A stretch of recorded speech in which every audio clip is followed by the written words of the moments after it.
ঝুম বৃষ্টিতে ভিজল শহর, মুহূর্তেই যেন প্রাণ ফিরে এলো প্রকৃতিতে।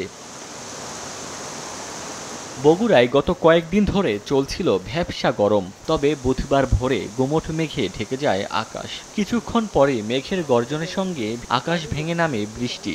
গরমের ঠেলাত গাওটাও তো এমনি ভিজে গেছে, তো এখন এই বৃষ্টি হওয়াতে ভালোই লাগতেছে।